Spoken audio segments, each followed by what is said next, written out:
You hear that, Oscar? You hear that coming? That's Leo DiCaprio and Brad Pitt knocking on your door because they're ready for their Oscars.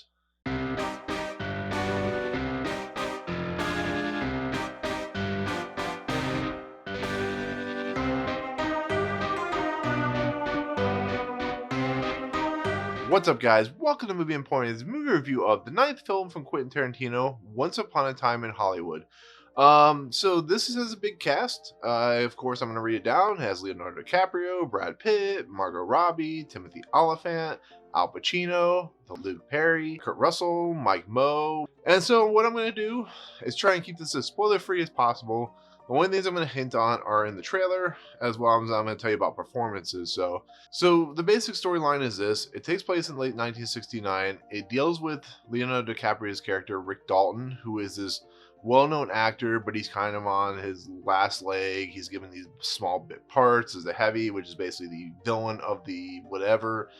And he has his friend who is Cliff Booth, who is played by Brad Pitt. He's his, trusty steed. He is a stuntman. He's a guy that's been with Rick Dalton for a long time. Because of stuff in Cliff Booth's past, he doesn't do a lot of work and so on and so forth. But you see a lot of their interactions together and you get their kind of story. And then you got the other side, and you got the Sharon Tate character and her kind of rise to Hollywood with Roman Polanski, and the eventual what happens with Sharon Tate. So we're getting that story, we're getting this story, and we're getting everything in between. And to me personally, this is not the best Quentin Tarantino movie, but this is still a great Quentin Tarantino movie. Quentin Tarantino in general is a really good writer, a really good director. He's had his issues, but in essence, he's really good at what he does. And this movie does a lot of what I call meandering, where stuff is just kind of shot and just kind of moves forward. You kind of follow the characters. There's no real structure to it. You're kind of following the lives of 1969's Hollywood, and that makes it kind of fun and kind of unique. You're not necessarily always going to be with one character all the time or another. You get to see the life of an actor, the life of what happens to with a stuntman when he's no longer valuable. You get to see an actress who's upcoming and rising, and you get to see all these other characters, all these famous people, like Steve McQueen and Bruce Lee and all these people. And it's that type of movie. There's just a lot of stuff going on, but not a lot to kind of give it a story structure, which is interesting because Quentin Tarantino always has somewhat of a structure, even though he goes out of place. Like you look at Pulp Fiction or Jackie Brown, there is a story structure there, even though it's kind of in jagged pieces. Here, it almost feels like Quentin Tarantino just wanted to do a film about Hollywood, his favorite period of Hollywood, which was in the late 60s, early 70s. And it's just kind of a fun thing to watch. It has a lot of Tarantino's dialogue, it has a lot of his language, it has a lot of his shots. There's a lot of times where you're following behind in a car, you see the two people driving, and there's just like long shots of that. And it's, like I said, it's very Quentin Tarantino-esque. It has a lot of Quentin Tarantino-esque moments, and it's just fun. But the thing that makes this movie stand out, of course, is always the acting. Is how do these actors drive a Quentin Tarantino vehicle?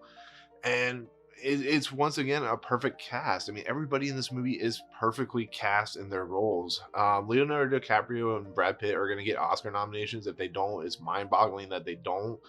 Leonardo DiCaprio is at his best. Leonardo DiCaprio is one of those actors that has done so much for so long that a movie like this would be a breakout role for just any actor. But it's just like another Leonardo DiCaprio role that shows how good he is. And it's the same thing with Brad Pitt. Brad Pitt, this would be a breakout role for any actor, and is Brad Pitt doing actually something different and really cool. And Brad Pitt is just amazing in this movie, but Leonardo DiCaprio is the standout.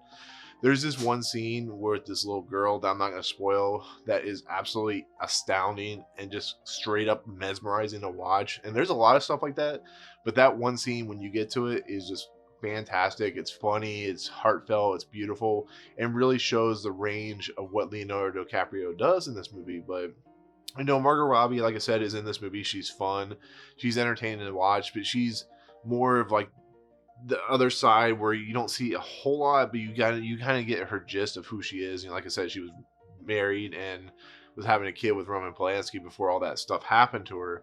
But Margot Robbie's just a fantastic actress and does a lot of good stuff here, and she has a lot of fun with what she is doing.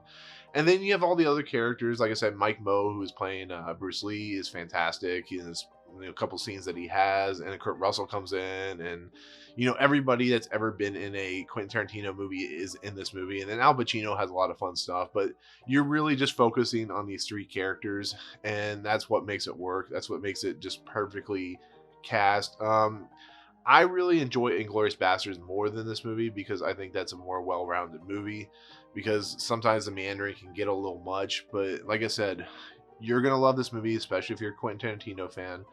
You're also going to love this movie if you love great acting. You'll see what I see, and some people may not like it because of what it does, but the way it plays out, the way it's structured, the music, this is shot by Robert Richardson, who does a fantastic job with the cinematography. This really feels like they gave Quentin Tarantino carte blanche, which they've pretty much always done, but this is his chance to kind of show you what he thinks of Hollywood and what it involves, because it involves around the Sharon Tate stuff. So anyways, like I said, it's fantastic. Everybody's having fun, and it's a fun movie. It really is. It's a a Tarantino movie, so you know what you're getting. But for Tarantino, it's one of his more enjoyable movies. So, but that's it. That's my take on Once Upon a Time in Hollywood. If you like what you see, hit the subscribe button, hit the notification button at the top, and comment below on your favorite Tarantino movie. I'd be interested to know. Like I said, mine's Inglourious Basterds. I know a lot of people's is Pulp Fiction, which is fine. But otherwise, we'll see you guys on the next video. Peace out. What's up, guys? Thank you so much for checking out Movie Emporium. I really appreciate it. If you want to, go ahead and hit the subscribe button. Hit the notification button and the bell at the top. Find out what's coming next for Movie Emporium. Also, check out these 2 videos. They're amazing. I think they're awesome. I think you'll enjoy them too. But otherwise, thank you so much for watching, guys. We'll see you next time.